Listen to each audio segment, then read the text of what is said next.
The blood dripped from Sarah Oakley's fingertips onto the dusty floor of the abandoned cabin, each crimson drop marking time as she fought to stay conscious in the sweltering Arizona heat of August 1882. She had been fleeing for 3 days straight, ever since the stagecoach robbery near Flagstaff that left 2 drivers dead, and her scrambling into the wilderness with nothing but the clothes on her back and a determination to survive. The bandits had chased her into the rocky terrain, and she had tumbled down a ravine in her desperate attempt to escape, the sharp stones tearing through her traveling dress and into the soft flesh of her arms and legs. Now, tucked away in this crumbling shelter she had stumbled upon in her delirium, Sarah tore strips from her lace petticoat with trembling fingers, trying to bind the deepest wounds that continued to seep.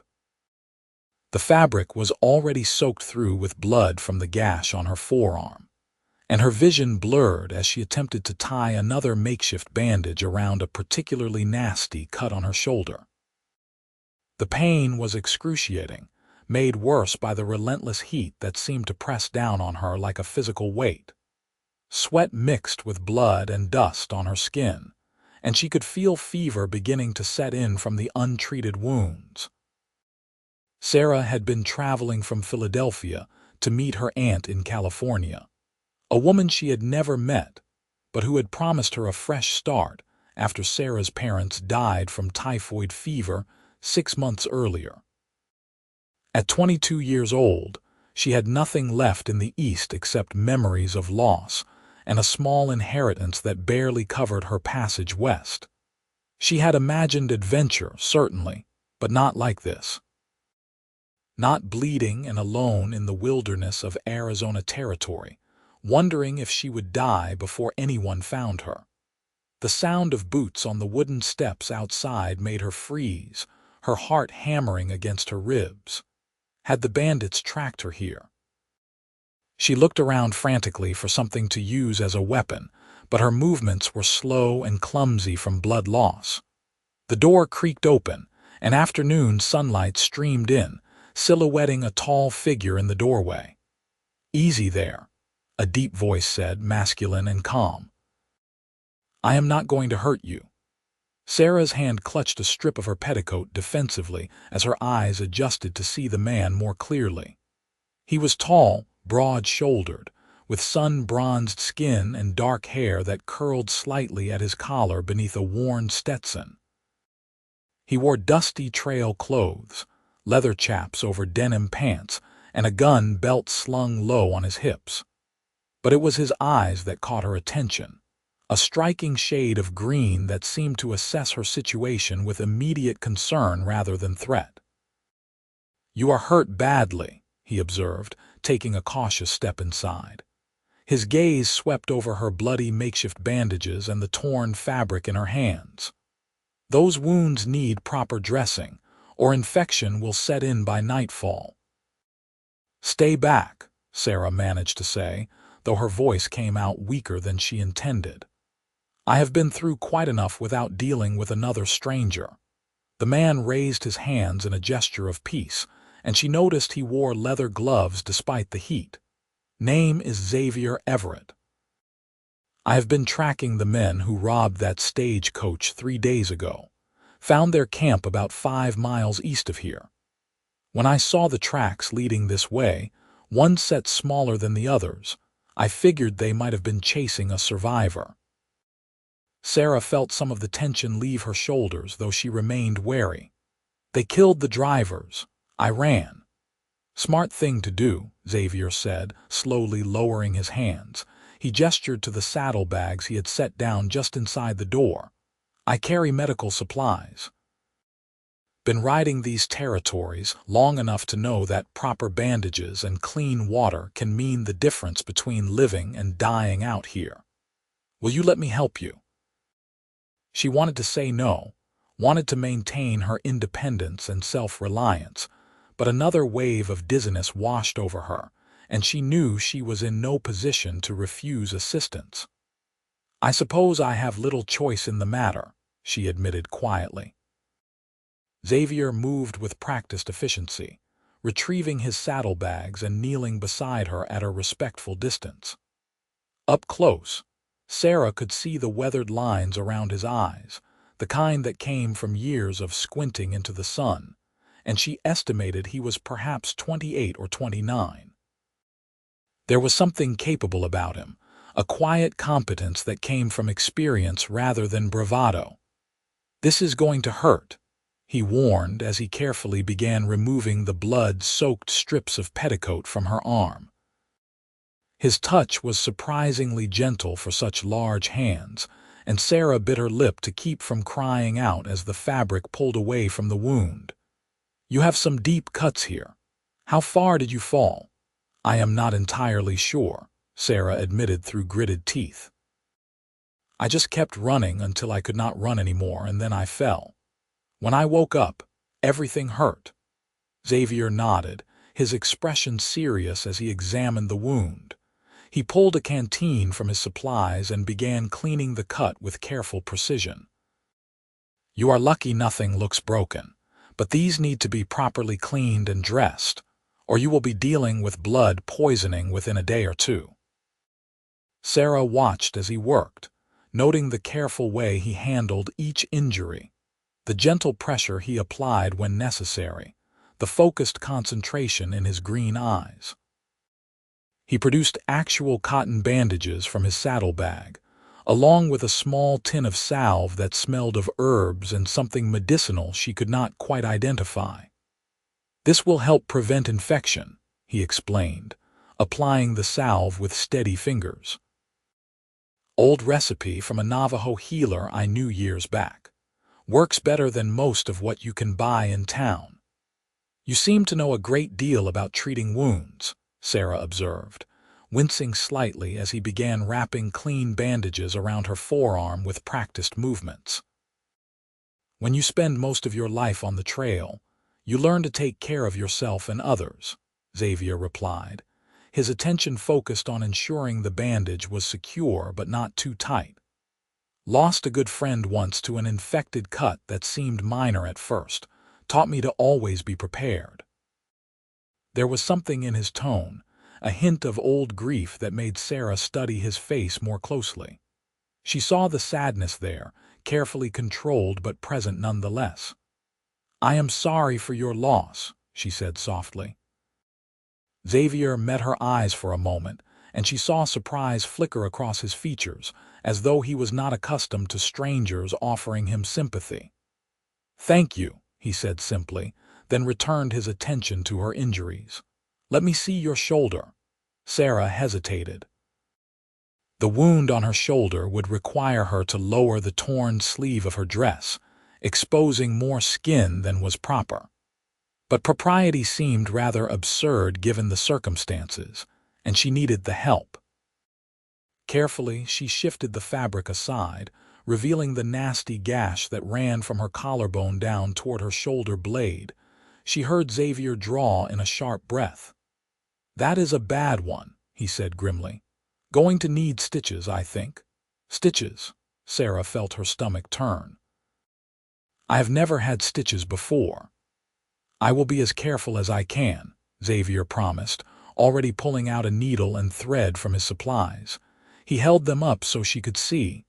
"Clean needle, silk thread. I will sterilize both with whiskey first." "It is going to hurt, but it is necessary to close that wound properly." Sarah nodded, steeling herself. She watched as Xavier methodically prepared the needle and thread, then cleaned the wound on her shoulder with careful attention. When the needle first pierced her skin, she gasped, her hand instinctively reaching out and grasping his arm. "Breathe," Xavier instructed gently, not pulling away from her grip. "Just breathe through it. I will work as quickly as I can." Sarah focused on breathing, on the steady rhythm of inhale and exhale, even as tears stung her eyes from the pain. Xavier worked with remarkable speed and precision, his stitches neat and even. He talked as he worked, perhaps to distract her. "I have been tracking those bandits for near about a month now," he said, his voice low and steady. They have hit 3 stagecoaches in that time, killed 4 people. The territorial marshal put a bounty on them, and I took the job. Been a bounty hunter for about 5 years now, ever since I gave up ranching. Why did you give up ranching? Sarah asked, desperate for anything to focus on besides the needle moving through her skin. Xavier was quiet for a moment, finishing another stitch. Had a ranch outside of Tucson. Built it up from nothing with my brother. Then he got shot during a dispute with cattle rustlers, and after he died, I could not bring myself to stay there anymore. Sold the land and started tracking down men who hurt innocent people. Figured it was a better use of my skills than watching cattle. Sarah heard the pain in his voice, the weight of loss that he carried. Your brother would be proud of what you are doing, she said softly. Helping people, bringing criminals to justice. Xavier paused in his work, meeting her eyes again. There was something raw and vulnerable in his expression for just a moment before he carefully schooled his features. Maybe, he said quietly. I like to think so anyway. He returned to his stitching, completing the last few with practiced efficiency. There, all done. Sarah released her grip on his arm, suddenly aware that she had been holding on to him the entire time. Thank you, she breathed, feeling utterly exhausted. Not quite finished yet, Xavier said, applying more of the herbal salve to the stitched wound before bandaging it carefully. He moved on to address the cuts on her legs, working through each one with the same meticulous care. By the time he was done, Sarah had clean bandages on her arms, shoulder, and lower legs, and she felt considerably better despite the lingering pain. Xavier sat back on his heels, surveying his work. You should rest now. You have lost a fair amount of blood and your body needs time to recover. What about the bandits? Sarah asked, suddenly worried. Will they come looking for me? They are camped about 5 miles from here, like I said. They do not know about this cabin, and they do not seem to be actively searching anymore. I think they assumed you died in that ravine. Xavier stood, moving to the window to check the position of the sun. It will be dark in a few hours. I will stay here tonight, keep watch. In the morning, we can figure out the best way to get you to safety. Sarah felt a rush of relief so profound it nearly brought fresh tears to her eyes. You do not have to do that.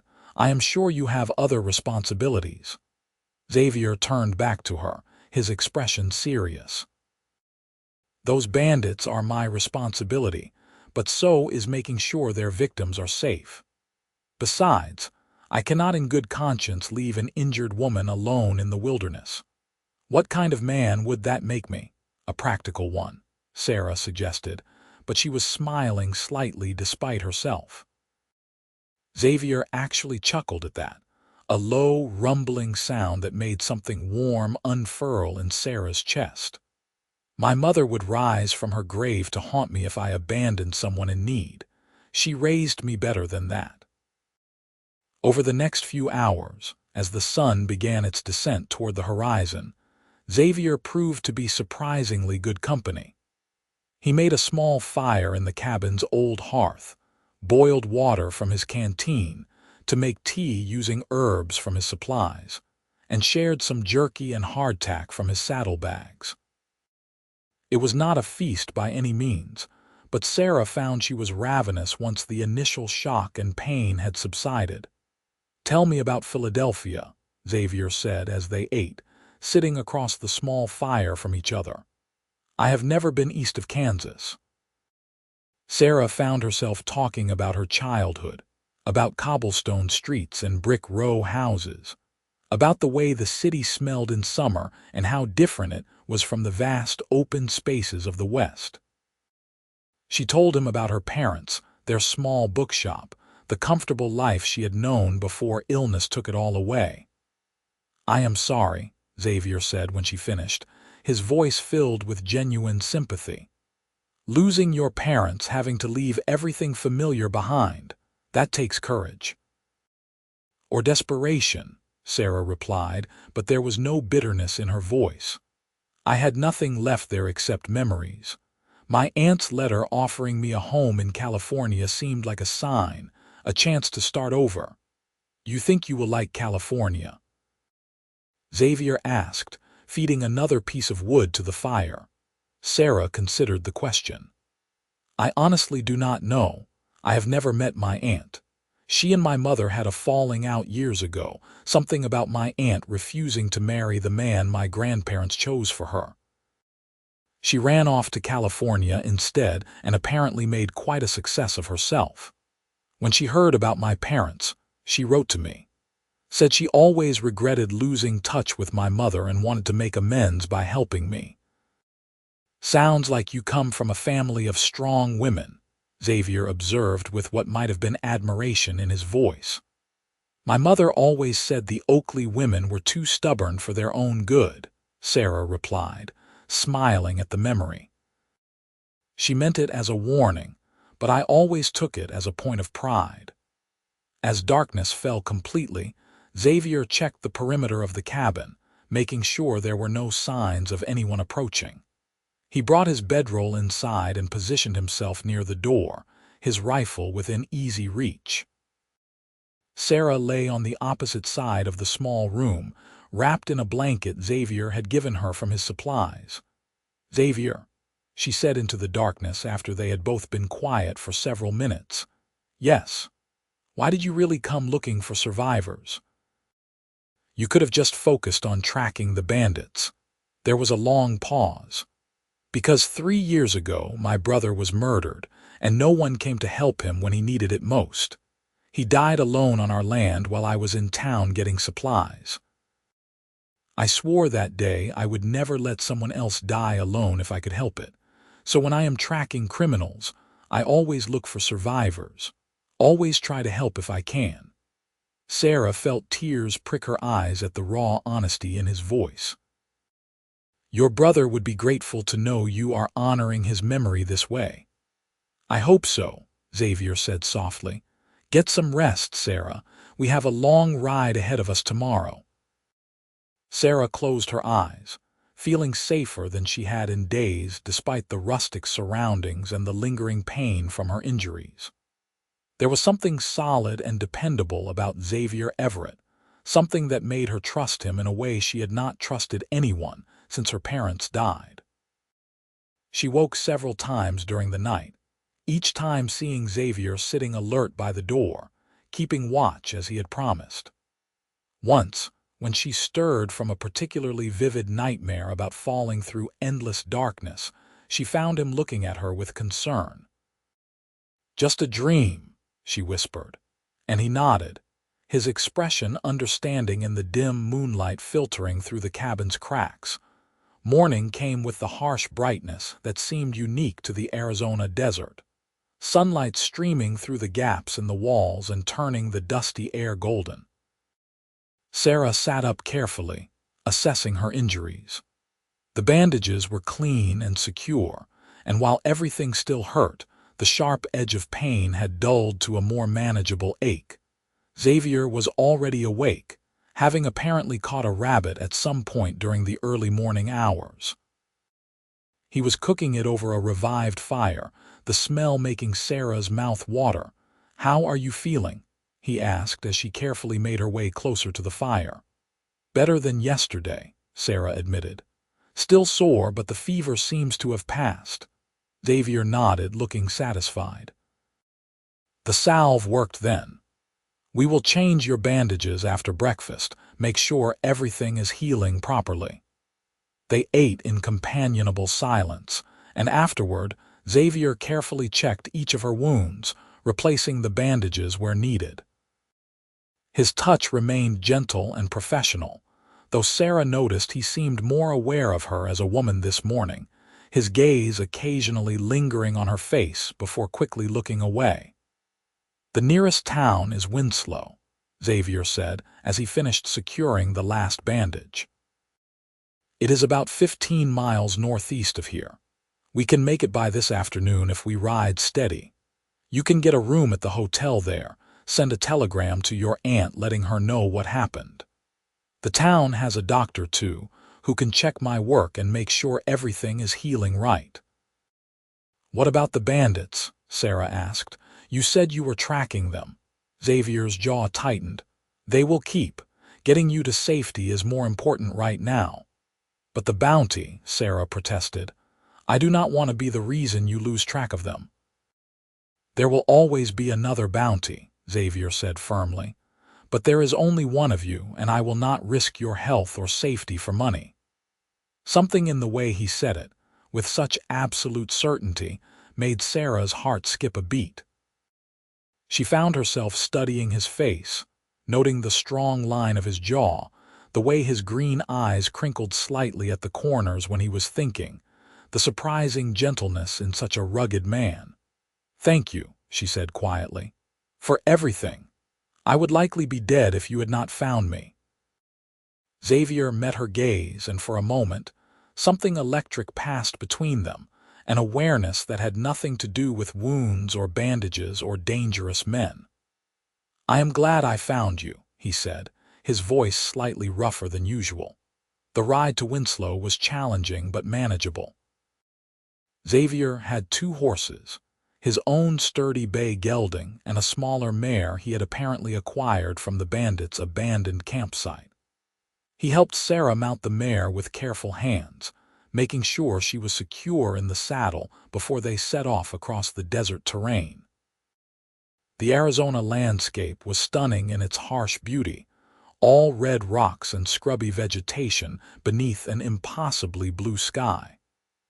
Sarah had never seen anything like it, coming from the green and gray of Pennsylvania. Despite her injuries and the circumstances, she found herself awed by the vastness of it all. Xavier rode close beside her, his gaze constantly scanning their surroundings for any sign of danger.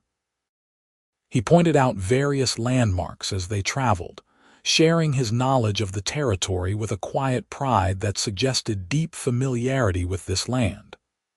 "That is Sunset Crater over there," he said, gesturing to a dark volcanic cone in the distance. "Erupted about 800 years ago according to the locals. The Hopi people have stories about it, about the Earth's fire making the land." "It is beautiful," Sarah said, meaning it. "Everything out here is so different from what I am used to, so much space." "Gets in your blood after a while," Xavier replied, his eyes on the distant horizon. "I tried going back east once, about 6 years ago, visited St. Louis for a cattle sale, felt like I could not breathe with all those buildings pressing in. Came back here and swore I would never leave again." They stopped once at midday to rest the horses and allow Sarah to drink some water and eat more jerky. Xavier checked her bandages again, satisfied that nothing had bled through despite the movement of riding. "You are tougher than you look," he observed with what might have been approval. "I am an Oakley woman," Sarah reminded him with a slight smile. "Too stubborn to let a few cuts and a near-death experience slow me down."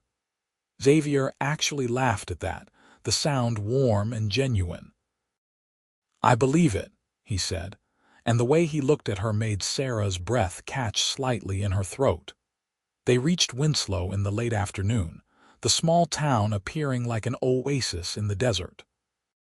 It was a railroad town, relatively new and still growing, with a main street lined with wooden buildings and a constant bustle of activity as the westward expansion continued to bring new settlers through.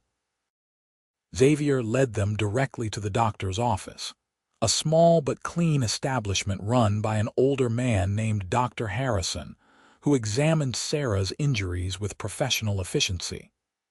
"Excellent work," the doctor said to Xavier as he inspected the stitches on Sarah's shoulder. "You have real skill with this. Ever consider taking up medicine?" "Prefer tracking criminals to treating them," Xavier replied, but Sarah could see he was pleased by the compliment. Dr. Harrison provided fresh bandages and some laudanum for the pain, then declared that Sarah would heal fine as long as she kept the wounds clean and got plenty of rest. Xavier paid the doctor's fee before Sarah could even reach for the small purse she kept hidden in her dress, waving away her protests. "You can pay me back by buying me dinner," he said, a hint of something playful in his voice that Sarah had not heard before. He escorted her to the town's hotel, a modest two-story building called the Desert Rose. The proprietress, a kind-faced woman named Mrs. Fletcher, took one look at Sarah's bandages and immediately offered her the best room in the house at half price. "Any woman who survives what you have been through deserves a comfortable bed and a hot bath," Mrs. Fletcher declared, shooting Xavier an approving look.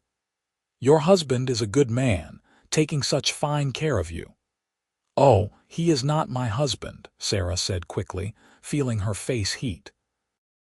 "Mr. Everett is just helping me." Mrs. Fletcher's eyebrows rose with interest, but she was too polite to comment further.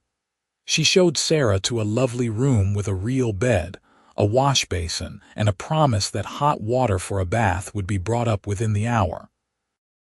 Xavier lingered in the hallway after Mrs. Fletcher left. "I will get a room down the hall," he said.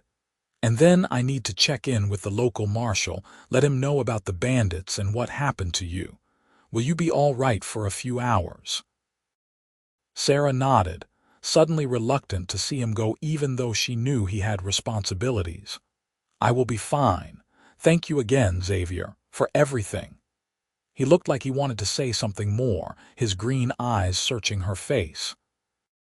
Instead, he just tipped his hat slightly and said, "I will come by around 7 for dinner if that suits you." "That sounds perfect," Sarah replied, her heart doing something complicated in her chest. After he left, Sarah sank onto the bed, feeling the full weight of the past few days settling on her shoulders. She had nearly died. She had been saved by a stranger who had turned out to be one of the most decent men she had ever met. And now, she was in a small town in Arizona Territory, injured but alive, waiting to have dinner with a man who made her feel things she had not expected to feel again after losing so much. The promised bath arrived, and Sarah sank into the hot water with a sigh of relief, careful to keep her bandages dry as Dr. Harrison had instructed. She washed away days of blood and dust and fear, emerging feeling almost human again despite the lingering aches. She had only the torn and stained traveling dress she had been wearing, but Mrs. Fletcher knocked on her door while she was contemplating this problem, bearing a simple but clean blue cotton dress. "My daughter left this behind when she married and moved to California," the proprietress explained. "You look about her size. Please take it. You cannot go to dinner in those torn things." Sarah accepted gratefully, touched by the kindness of strangers in this harsh land. The dress fit reasonably well, and she managed to fix her hair into something presentable using the mirror and comb in the room. When Xavier knocked on her door at 7 precisely, Sarah opened it to find him freshly shaved and wearing a clean shirt, his hair still slightly damp as though he, too, had made use of the hotel's bathing facilities. He looked younger without the trail dust and stubble, and Sarah found herself noticing details she had been too distracted to see before. The strong column of his throat, the breadth of his shoulders, the way his eyes widened slightly when he saw her. "You look beautiful," he said, then seemed surprised he had spoken the words aloud. "I mean, you look recovered, better, much better than yesterday." Sarah felt herself blush with pleasure at his awkwardness. "Thank you. You look quite presentable yourself." They went to the town's restaurant, a modest establishment with checkered tablecloths and the smell of roasting meat in the air. Over plates of steak and potatoes, they talked more easily than Sarah had talked with anyone in months. Xavier told her about his childhood on a ranch in Texas, about moving to Arizona with his brother to start their own spread, about the years he had spent learning to track and hunt. Sarah shared more about her life in Philadelphia, about growing up surrounded by books and learning to love stories, about her dreams of perhaps teaching one day if her aunt could help her find a position in California. "You would make a good teacher," Xavier said thoughtfully. "You have patience and you explain things clearly. I noticed that when you were talking about Philadelphia, how you made me see it even though I have never been there." "Thank you," Sarah said, warmed by his observation. "What about you? Do you plan to hunt bounties forever, or do you have other dreams?" Xavier was quiet for a moment, his fingers tracing patterns on the tablecloth. "I used to dream about having a ranch again, a place of my own where I could raise horses, maybe start a family someday. But after my brother died, those dreams seemed foolish. How could I build a life when the last one fell apart so completely?" "That was not your fault," Sarah said gently. "Your brother's death, I mean. You could not have prevented it." "My head knows that," Xavier admitted. "But my heart has been harder to convince." Sarah reached across the table impulsively, placing her hand over his. "Life is short and unpredictable, Xavier. I learned that when my parents died. We can spend our time punishing ourselves for things we could not control, or we can choose to live fully, to honor those we lost by finding joy again." Xavier turned his hand over, his palm warm against hers. "When did you become so wise?" he asked, a slight smile playing at his lips. "Somewhere between the stagecoach robbery and nearly dying in a ravine," Sarah replied, smiling back. "Facing death gives you clarity about what matters." They talked long into the evening, until the restaurant staff began giving them pointed looks, and they realized they were the last customers remaining. Xavier walked Sarah back to the hotel, their hands brushing occasionally in a way that felt deliberate despite the propriety they were trying to maintain. At her door, Xavier hesitated, clearly reluctant to say good night. "I spoke with the marshal today. He is putting together a posse to go after those bandits. I told him I would ride with them, help track them down." Sarah felt her stomach drop. "When do you leave?" "Day after tomorrow at dawn. We will follow their trail from where I last saw them. Should not take more than a few days to catch up to them, bring them to justice." "That sounds dangerous," Sarah said quietly, fear for him suddenly sharp in her chest. "It is my job," Xavier replied gently. He reached up, his hand cupping her cheek with careful tenderness. "But I will come back. I promise you that." "You cannot promise something like that," Sarah whispered, her eyes searching his face. "Not when you are chasing armed killers." "Then let me promise this instead," Xavier said, his voice low and intense. "I will do everything in my power to come back to you, Sarah Oakley, because I have found something these past 2 days that I did not think I would ever find again." "What is that?" Sarah asked, her heart hammering in her chest. "Hope," Xavier said simply. "And the beginning of something that feels important in a way I cannot quite explain. I know it is fast, and I know we barely know each other, but I cannot deny what I feel when I am near you."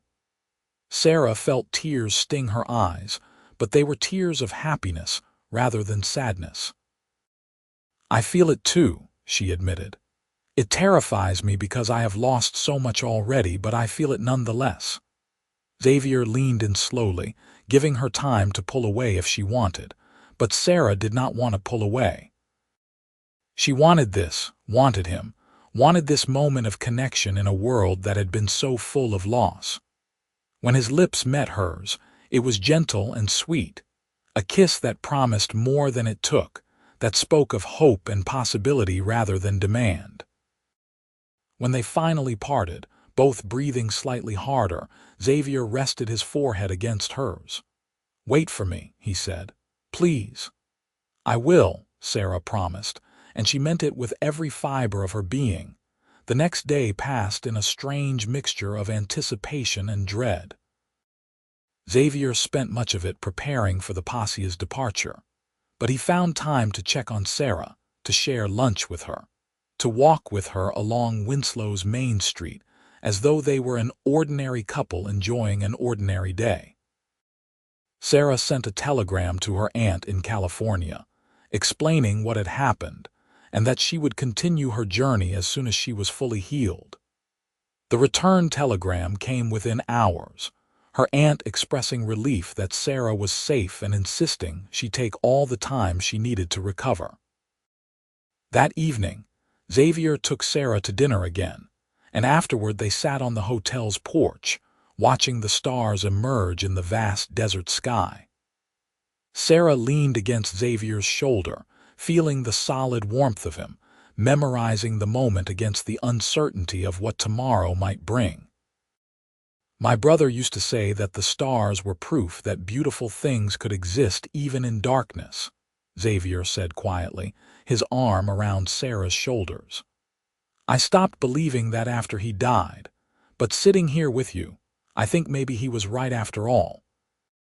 Sarah turned to look up at him, seeing the vulnerability in his face. "He was right," she said firmly, "and you honor him by choosing to believe it again."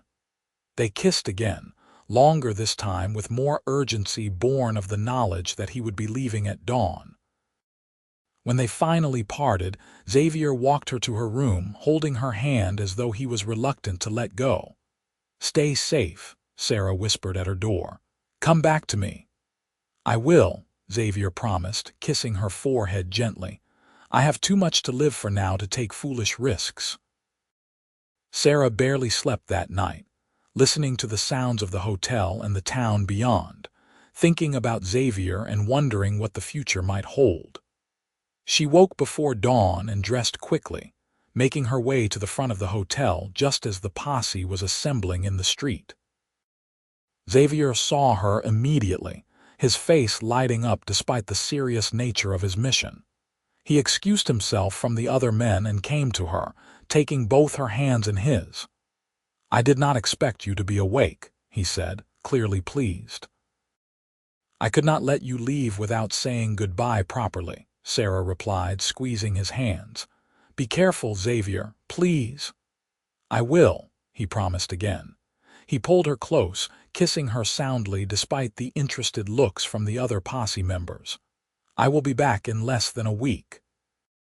"Wait for me." "Always," Sarah whispered against his lips. She stood on the hotel porch and watched as the posse rode out, Xavier turning in his saddle to look back at her until he was out of sight. Then she went back to her room and tried not to think about all the things that could go wrong. The next 5 days were the longest of Sarah's life. She kept herself occupied by helping Mrs. Fletcher around the hotel, reading books she borrowed from the town's small library, and taking short walks to build her strength back up as her wounds continued to heal. Dr. Harrison checked on her every other day, pronouncing himself satisfied with her progress. But underneath all the mundane activities, Sarah's heart was with Xavier, wherever he was, whatever danger he might be facing. She had not expected to fall in love so quickly, so completely. It defied logic and reason, and everything she had been taught about proper courtship. But there was nothing proper or logical about the Wild West, and there was nothing sensible about denying what her heart knew to be true. On the 6th day, Sarah was helping Mrs. Fletcher hang laundry in the back courtyard of the hotel when they heard the sound of horses and raised voices from the main street. They hurried around to the front to find a crowd gathering as the posse rode back into town.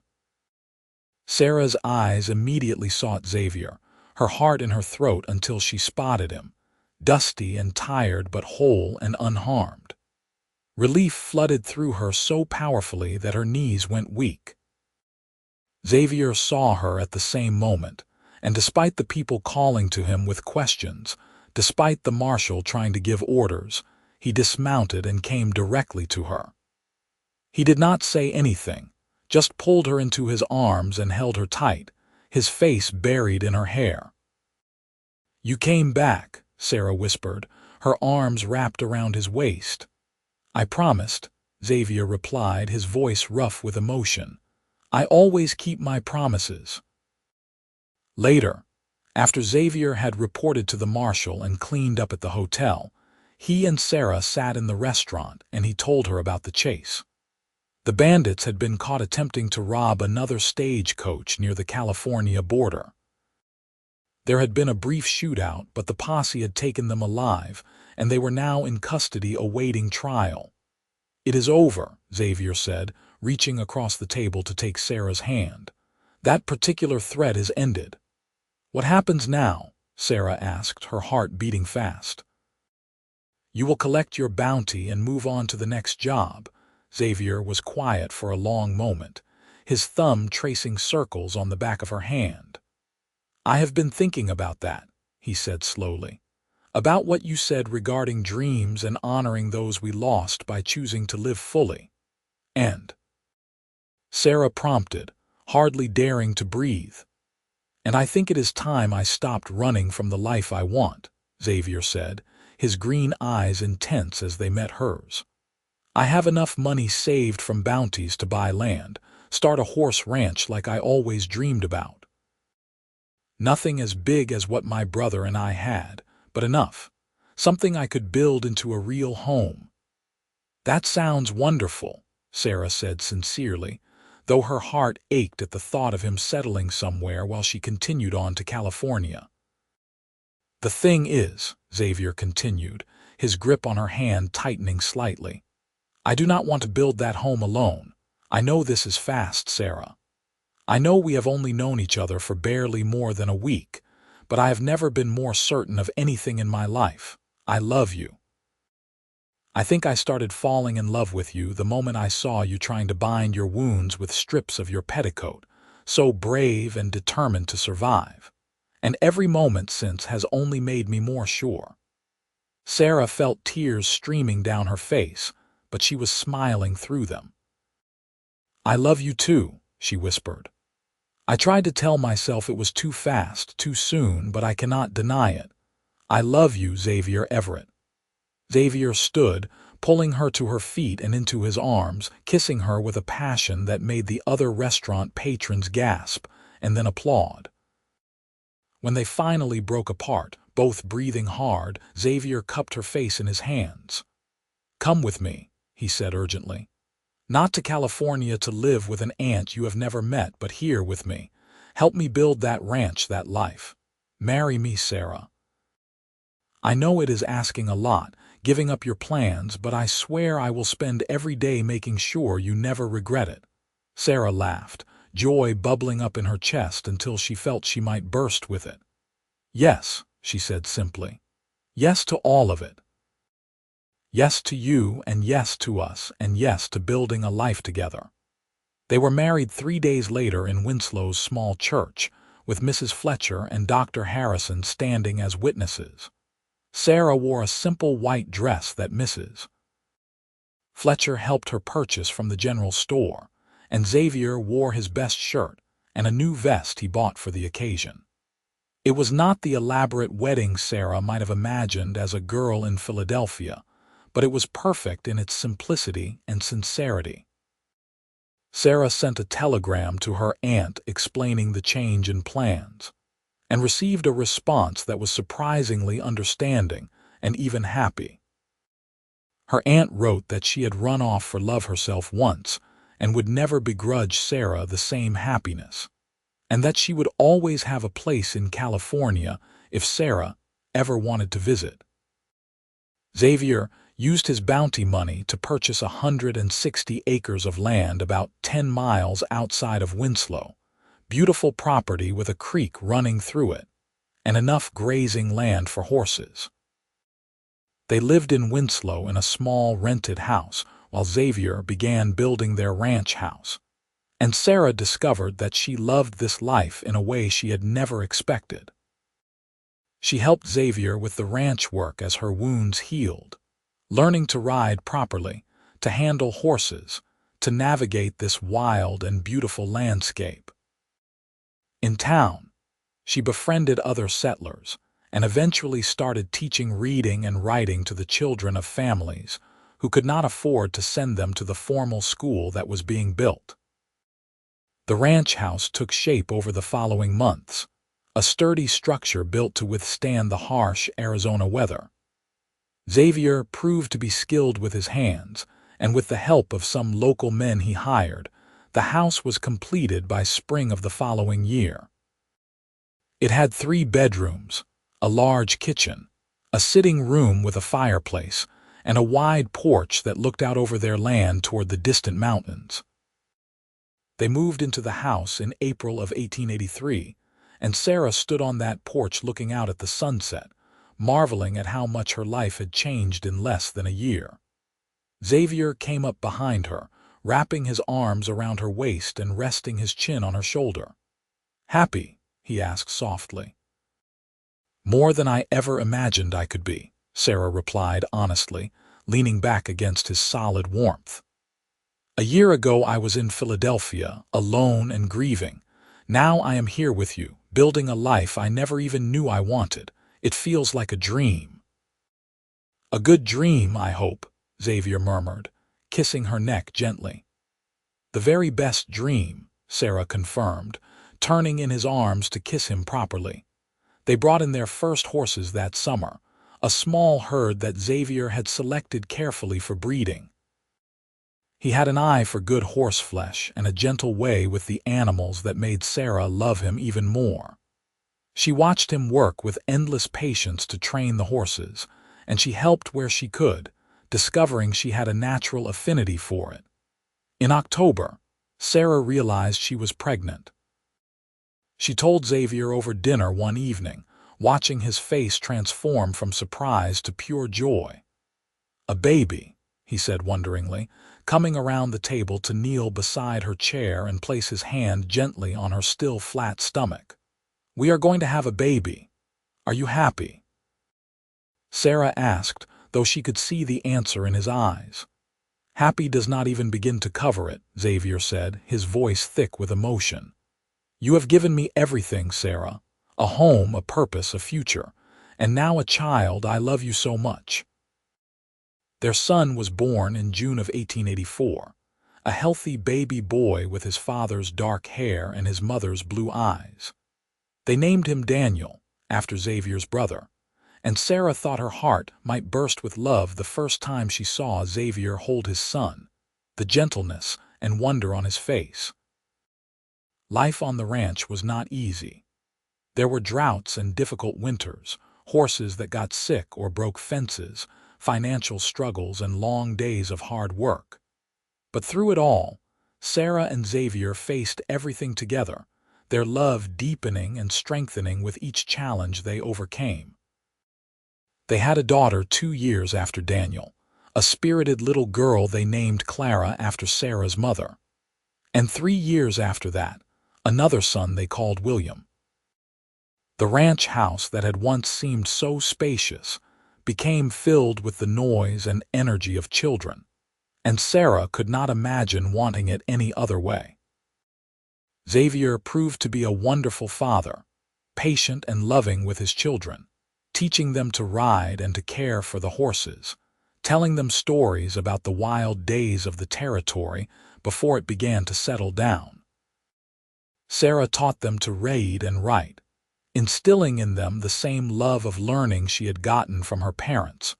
Over the years, the Everett Ranch became known throughout Arizona territory for producing exceptional horses. Xavier's reputation for fairness and quality spread, and they were able to expand their operation, hiring hands to help with the work and building additional corrals and a proper barn. Sarah never forgot those terrifying days after the stagecoach robbery, when she had been bleeding and alone, binding her wounds with strips of her petticoat. But instead of dwelling on the horror of it, she chose to remember it as the moment her life truly began. Because without that terrible experience, she never would have met Xavier, never would have known this love and this life. Sometimes, on quiet evenings after the children were asleep, Sarah and Xavier would sit on their porch and look up at the vast Arizona sky, the stars brilliant against the darkness. Xavier would put his arm around her shoulders, and Sarah would lean into his warmth, and they would talk about their day, their dreams, their plans for the future. "You ever regret it?" Xavier asked one such evening when they had been married for nearly 10 years. "Giving up your plans for California, staying here with me instead?"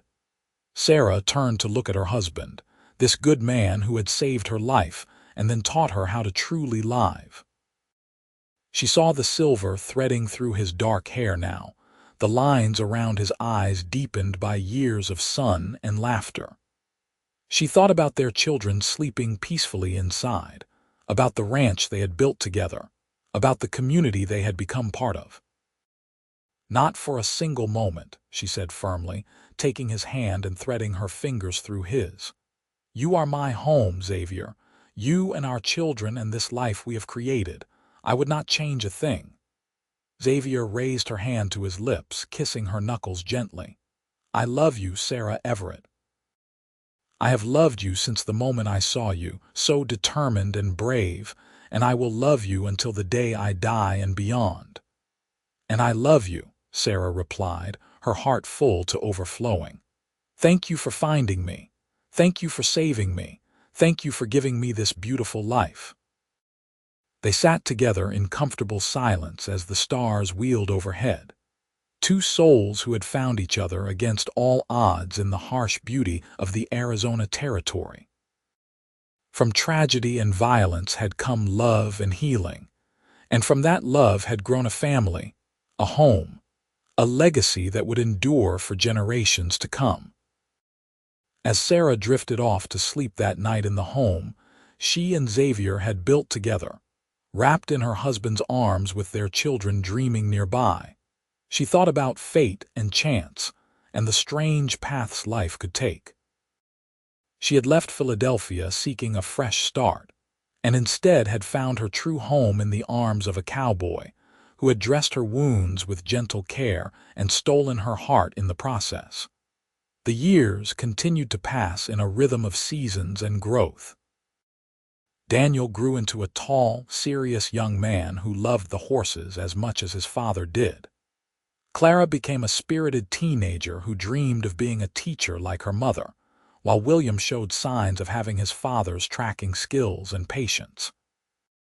When Arizona achieved statehood in 1912, the Everett family celebrated along with the rest of the territory. By then, Sarah and Xavier were in their 50s, their hair graying but their love as strong as ever. They had built something lasting, not just the successful horse ranch, but a family legacy rooted in resilience and devotion. Daniel took over much of the daily ranch operations, allowing Xavier to slow down slightly, though he could never quite stop working with the horses he loved so much. Clara did become a teacher, taking over the small school in Winslow when the previous teacher retired. William became a territorial ranger, following in his father's footsteps of protecting others, though without the bounty hunting his father had left behind long ago. On their 30th wedding anniversary, Xavier surprised Sarah with a trip back to Winslow, to the very hotel where they had stayed when they first fell in love. Mrs. Fletcher had long since passed away, but the Desert Rose still stood, now run by her granddaughter who had heard the story of the injured woman and the bounty hunter who had found love there. They stood on the hotel porch where they had watched the stars together so many years ago, and Xavier took Sarah's hand just as he had done then. 30 years, he said softly, his voice carrying the weight of all those shared memories. And I would do it all again in a heartbeat. Sarah leaned against her husband, feeling the familiar comfort of his presence. "We have been blessed," she said. "So very blessed."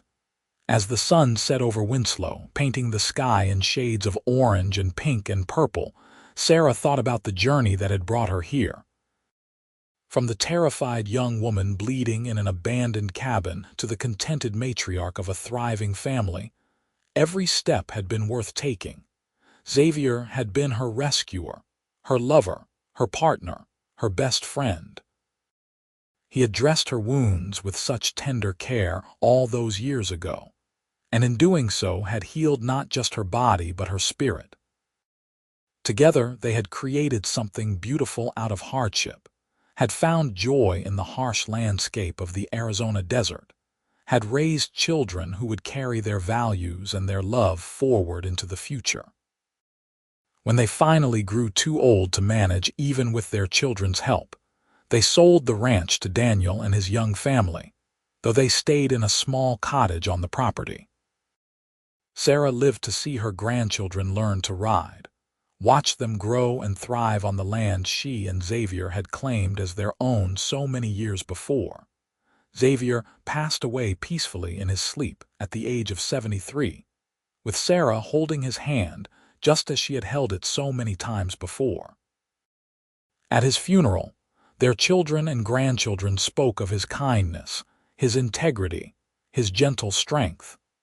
But Sarah knew him best, knew the depth of his capacity for love, knew that he had given her a second chance at life when she needed it most. She lived another 5 years without him, surrounded by family, still teaching the occasional child to read, still telling stories about the old days when Arizona was still a territory, and life was wilder and harder.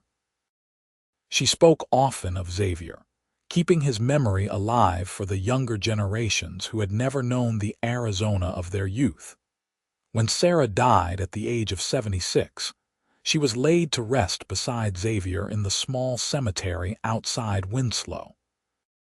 Their children placed a single headstone over both graves with an inscription that read, "Xavier and Sarah Everett, united in life and death. Love endures." And in the years that followed, their descendants would continue to work the land they had claimed, raising horses and families, carrying forward the legacy of a love that had begun with an act of compassion in an abandoned cabin, and had grown into something that shaped generations. The story of the injured woman and the cowboy who had saved her became family legend, told and retold, a reminder that love could bloom even in the harshest circumstances, and that sometimes the worst moments of our lives could lead us to the greatest happiness we would ever know.